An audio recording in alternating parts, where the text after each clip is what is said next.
Hi everyone, welcome back to the channel. I hope you guys are all doing great. Now before we get started on today's video, I wanted to speak about something that I've been working on for a while and I'm so happy to announce it. And that is my brand called Driven Fast. The reason I decided to call it Driven Fast and not Woman.Driven is because I wanted to appeal to a larger audience, age group, and gender. This is about something that I feel we can all relate to. We all enjoy our cars and enjoy driving them fast to experience that adrenaline rush and the smile it brings to our faces. This is a brand that I plan on creating something bigger of while still including Woman-Driven merch as a part of it.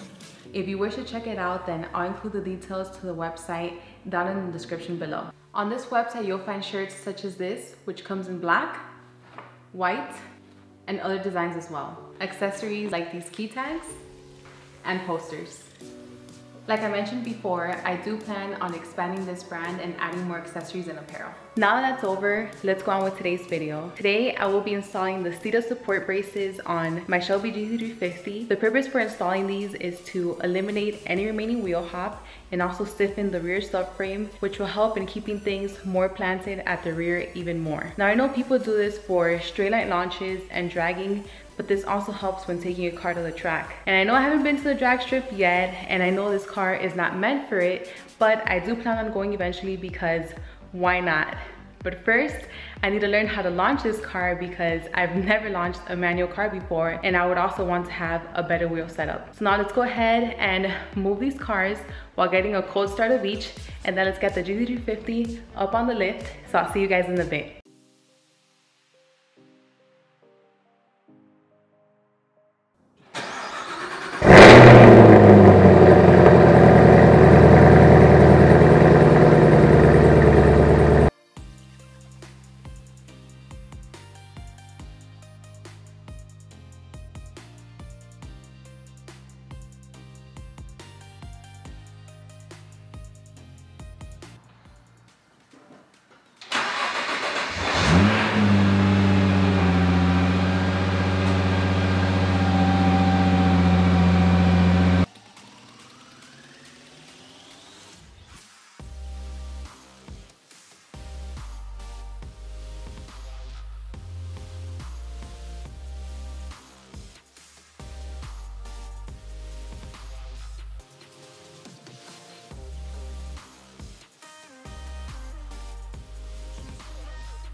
So those of you that have seen my previous video on the lift know that I was using these yellow steel ramps. They're very heavy and short, and the only car that I was able to use them without any wooden planks was the GTR because it's not lowered yet. I was waiting on my aluminum ramps, but they finally arrived, and I've been using these. These are very light and long, so any lowered car can use them without any issues.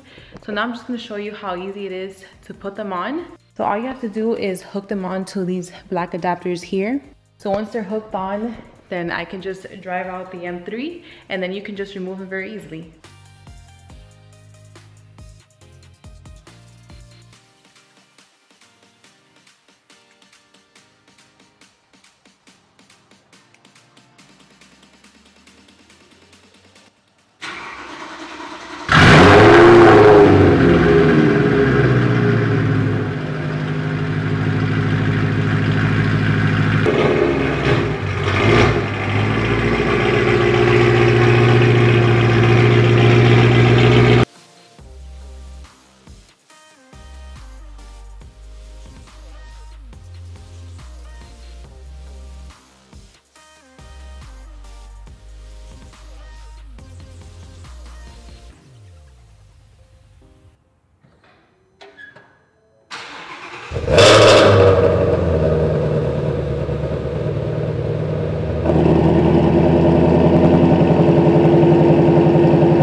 So now that the GT350 is on the lift, I don't think I'll need the quick jacks in order to suspend the car with the wheels up, because I did see videos online and it seems that I'll have the necessary space to access everything I need to with the car just being raised up on the lift and the wheels actually on the ramps, because it's not like I'll be removing any critical subframe bolts.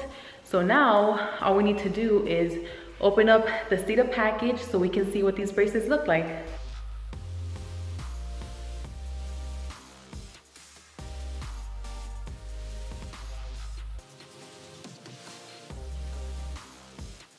So this is what the braces look like, and this is the hardware it comes with. So these are side specific. So one end is going to go to the frame and the other end is going to the subframe. This will just provide rigidity and prevent the subframe from deflecting.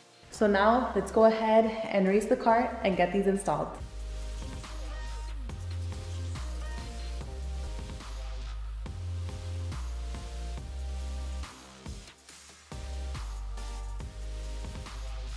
So there's only 2 bolts that are going to be removed off the car. The first one is this one, and the second one is this one on the right hand side. The rest of the hardware is provided. These will use a 15mm socket to be removed. The rest of the hardware is a combination of 15mm, 18mm, and an Allen socket. So it's pretty much straightforward, so let's go ahead and get started.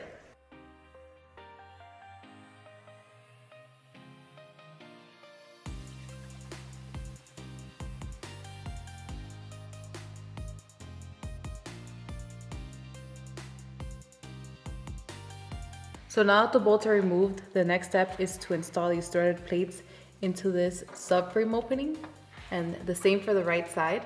So all we need to do now is install the braces with the bolts loosely in place so we can adjust and torque them later.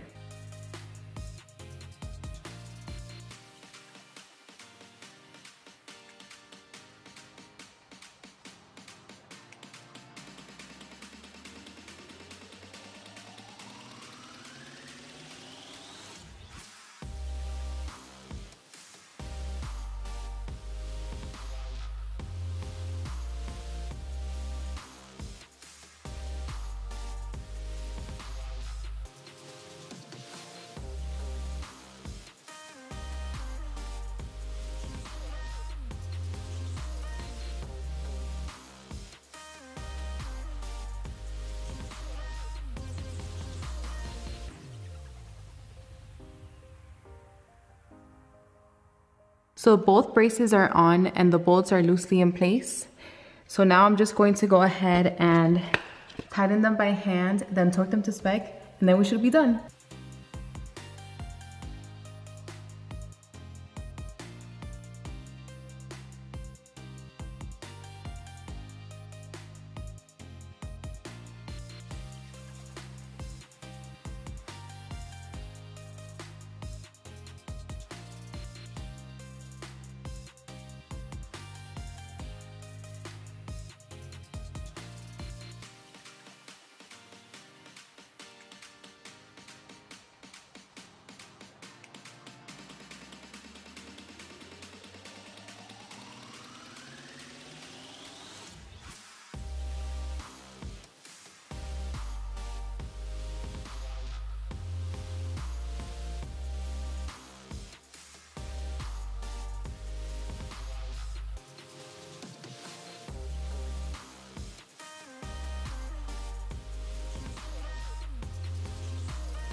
Alright guys, so I'm done. It was a simple, straightforward installation, although I did have problems with one bolt.